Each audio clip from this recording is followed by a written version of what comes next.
کہتے ہیں دریجہ باعث فہمید، اس جگہ سوچنا چاہیے، سمجھ لینا چاہیے کہ استعانت از غیر بوجہ کہ اعتماد برآں غیر باشد وعورا مظہر اون الہی ندانت حرام است، کہ اگر اللہ کے سوا کسی سے کوئی مدد چاہتا ہے ان کو مستقل سمجھ کے کہ رب نہ چاہے پھر بھی یہ میری مدد کر لیں گے، تو کہتے ہیں شاہ عبدالعزیز ایسی مدد چاہنا حرام ہے اور شریعت میں جائز نہیں ہے۔ تو اگر التفات محض بجانب حق بعورا یک از مظاہر اون دانستہ و نظر با کارخانہ اسباب حکمت مطالعہ دران نمودہ بغیر استعانت ظاہر نمایت دور از عرفان نہ کہت بود و در شریعت نیز جائز و روا ہے۔ حضرت شاہ عبدالعزیز کہتے ہیں اگر کوئی بندہ اللہ کے کسی بندے سے مدد مانگتا ہے یہ سمجھ کے کہ اللہ کے اذن کے بغیر یہ کچھ نہیں کر سکتے اور رب کے اذن کے ساتھ یہ کر سکتے ہیں، شاہ عبدالعزیز ایاک نستعین کی تفسیر میں کہتے ہیں یہ جائز ہے، شریعت میں روا ہے۔ اینو استعانت اولیاء بغیر کرتا اور اللہ کے ولی ایسی مدد اپنے دوستوں کی کرتے رہتے ہیں۔ یہ سوال نمبر 8 ہے تفسیر عزیزی جو کہ فارسی میں لکھی گئی ایاک نستعین کے اندر انہوں نے اس بات کو واضح کر دیا کہ یہ مدد جو رب ذوالجلال کے بندوں کو یوں سمجھ کے کہ یہ خالق کائنات جل جلالہ کی مدد کے مظہر ہے، اگر کوئی چاہتا ہے تو اس میں کسی طرح کی کوئی قباحت نہیں، شریعت میں جائز ہے، ایسا ہوتا آیا ہے۔ یہ قصیدہ بہاریہ ہے جو قاسم نانوتوی نے لکھا تھا، بانی دارالعلوم دیوبند نے لکھا تھا، اور اس میں لکھا کیا ہے؟ مدد کر اے کرم احمدی کے تیرے سوا، مدد کر اے کرم احمدی کہ تیرے سوا نہیں ہے کاش میں بے کس کا کوئی حامی کا، مدد کر۔ نبی علیہ السلام سے مدد مانگی جا رہی ہے، مدد کر اے کرم احمدی کہ تیرے سوا نہیں ہے کاش میں بے کس کا کوئی حامی کا۔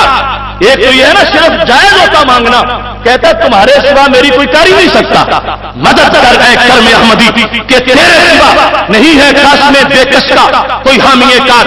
اور دوسری طرف دوسرا طبقہ جو غیر مقلدین کا ہے تو ان کے نواب وحید الزمان نے اپنی کتاب کے اندر تو یہاں تک لکھ دیا کہ یہ مدد چاہنے کے مسئلے میں ہمارے بھائیوں نے خامخواہ اسلام کا دائرہ تنگ کر دیا ہے، اور جو شرک نہیں تھا اس کو شرک قرار دے دیا ہے۔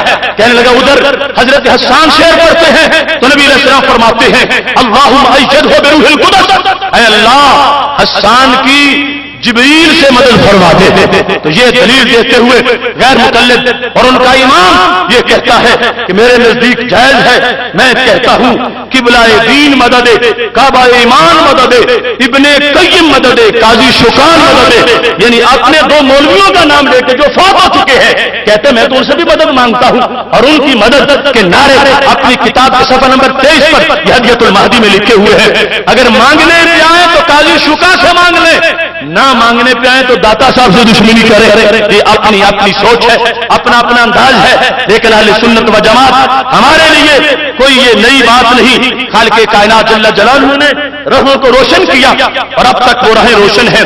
یہ کتاب تمہارے سامنے یہ اس بندے کی کتاب ہے جس کو شیخ الہند کہا جاتا ہے، محمود الحسن دیوبندی، اور اس نے اپنے استاد رشید احمد گنگوئی کے وفات پر یہ لکھا تھا مرثیہ، اور دیوبند کا چھپا ہوا ہے۔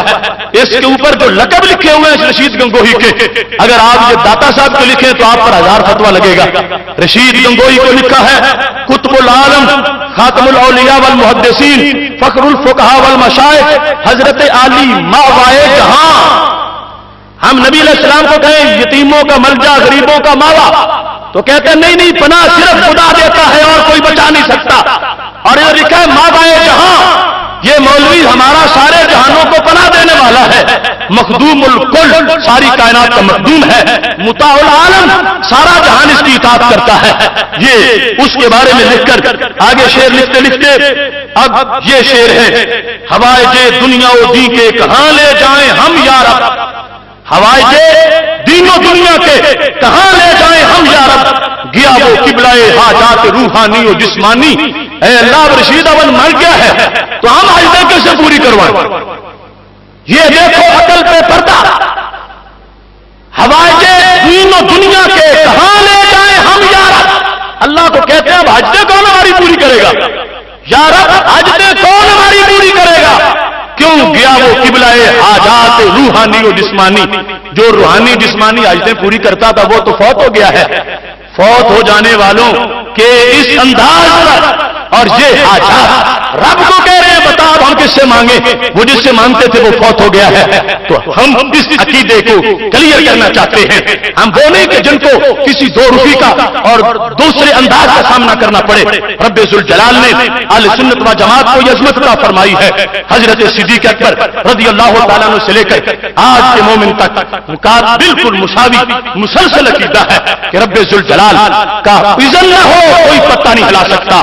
رب چاہے تو اس کے بندے سب کچھ ہلا سکتے ہیں. اور خالق کائنات نے عبادت کو اور درجہ دیا. اللہ کے سوا کوئی معبود نہیں, نہ کوئی حقیقی نہ کوئی مجازی, لیکن رب کے سوا مجازن مدد کرنے والے موجود ہیں. اپنی گفتگو ان اشعار پہ ختم کرتا ہوں. کچھ لوگ شعر لکھ رہے تھے عبادت میں تم ایاک نعبد و ایاک نستعین پڑھتے ہو اور باہر نکلتے ہو تمہیں بھول جاتا ہے. تو میں ان سے کہہ رہا ہوں سن لو علاج ہے یہ منکر کی بھول کا. سن لو علاج ہے یہ منکر کی بھول کا. یہ برملا اعلان ہے حق کے اصول کا. سن لو علاج ہے یہ منکر کی بھول کا. یہ برملا اعلان ہے حق کے اصول کا. گو سالہ تحقیق میں گزرے ہیں بال یقین دیتا ہوں مفت میں نہیں ہے یہ مول کا. گو سالہ تحقیق میں گزرے ہیں بال یقین. گو سالہ تحقیق میں گزرے ہیں بال یقین دیتا ہوں مفت میں نہیں ہے یہ مول کا.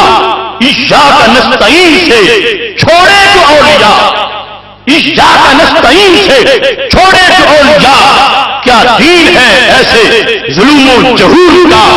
پرستش صرف خدا کی ہے مانے جو ہم ولی, یہ واسطہ ہے رب کی رضا کے حصول کا. پرستش صرف خدا کی ہے, پرستش صرف خدا کی ہے مانے جو ہم ولی. مانے کا مطلب کیا ہے؟ بندہ ان کو رب کا مانے, مذہب معبود نہیں. کوئی ہمارے مقابلے میں ایسا نہ پڑے کہ وہ ما نعبدہم الا لیقربونا الی اللہ زلفا, کہ مشرک بھی کہتے تھے ہم بتوں کی اس لیے عبادت کرتے ہیں کہ ہمیں رب کا قرب دلائے. تو میں کہتا ہوں ہوش سے بولنا. مشرک بتوں کی عبادت کر کے اللہ کا قرب پانا چاہتے تھے تو رب نے جھٹلایا. جو میرے شریک ساتھ لے کے آئے گا میں اس کو کیسے قبول کروں گا. اور ہم کسی ولی کی عبادت نہیں کرتے, ان کو رب کا بندہ مانتے ہیں. پرستش صرف خدا کی ہے مانے جو ہم ولی, یہ واسطہ ہے رب کی رضا کے حصول کا. اذن خدا نہ ہو تو اللہ کے اولیاء نہ دے سکیں کسی کو پتہ ببول کا. یہ ہمارا عقیدہ. اذن خدا نہ ہو تو اللہ کے یہ ولی نہ دے سکیں کسی کو پتہ ببول کا. آصف کی یا الہی تجھ سے ہے یہ دعا, ڈنکا بجاؤں ہر جگہ اس کے رسول کا. یہ مختصر سا اس کا انٹروڈکشن تھا, کیونکہ یہ بات عمر کے ساتھ چلنے والی ہے. انشاءاللہ آگے اس کی تشریحات ہوتی رہیں گی. آج اتفاق سے جو 11واں روزہ ہے اور جمعۃ المبارک میں ہمارا موضوع بھی اس بات پر ہے, مفہوم قرآن بدلنے کی واردات جو 11ویں قسط ہے, اور اس میں آیت وما اہل بہ لغیر اللہ جو ختم والی چیز بھیجتے ہیں تو وہ کہتے نہیں یہ تو حرام ہو چکی ہے. یہ جو کہا بکرا غوث پاک یہ حرام ہو چکا ہے. اللہ نے قرآن میں کہا وما اہل بہ لغیر اللہ. ہم اس واردات کا پردہ چاک کر کے یہ بتانا چاہتے ہیں وما اہل بہ لغیر اللہ سے وہ مراد نہیں جو تم نے لے لیا ہے, اور جو کچھ مراد ساری امت نے لیا ہے وہ مراد ہے جس پہ آج بھی سنی برقرار ہے. میں آپ تمام حضرات کا مشکور ہوں. اتنا طویل وقت آپ نے اس پروگرام کے لیے دیا. رب ذوالجلال آپ کو کامیاب کرے. اور کل بھی بڑا اہم موضوع ہے نبی علیہ الصلوۃ والسلام کی شجاعت. وقت پہ تشریف لائیں. وآخر دعوانا الحمد للہ رب العالمین.